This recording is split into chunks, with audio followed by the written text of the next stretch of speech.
Hi అండి, నమస్తే. Welcome back to my జస్విక్ విన్ను వరల్డ్ ఛానల్. గణపతికి గరిక అంటే ఎందుకంత ఇష్టం? దీని వెనుక కథ ఏంటో తెలుసా? చూద్దాము ఆ కథ ఏంటో. వినాయకునికి గరిక పూచలంటే ఎంతో ఇష్టం. ఎన్ని రకాల పత్రాలు పుష్పాలతో పూజించినప్పటికీ గరిక లేకుండా విఘ్నేశ్వరుడు లోటుగా భావిస్తాడు. పురాణాల ఆధారంగా అసలు వినాయకుడికి గరిక అంటే ఎందుకు ఇష్టమో చూద్దాం. పూర్వంలో అనలాసురుడు అనే రాక్షసుడు నిప్పును పుట్టించి లోకాన్నంతా దహించసాగాడట.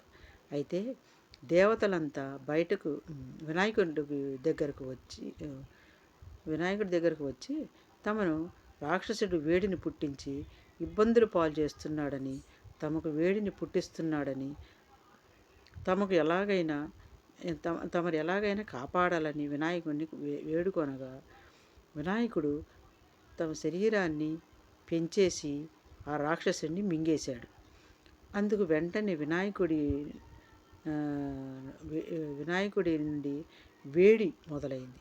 అందుకు చంద్రుడు వచ్చి మంటను తగ్గిస్తానంటూ వినాయకుడు తలపై నిలబడ్డాడు. అయినా కూడా తగ్గలేదు. విష్ణుమూర్తి తన కమలాన్ని ఇచ్చాడు. పరమశివుడు పామును గణేశుని పొట్ట చుట్టూ కట్టాడు. అయినా వేడి తగ్గలేదు. చివరకు కొంతమంది ఋషులు వచ్చి 21 గరిక పూచలతో వేడి తగ్గుతుందని చెప్పడంతో ఆ గరికను గణేశుని తలపై ఉంచారు. అంతే, వెంటనే వినాయకుడి వేడి తగ్గిపోయింది.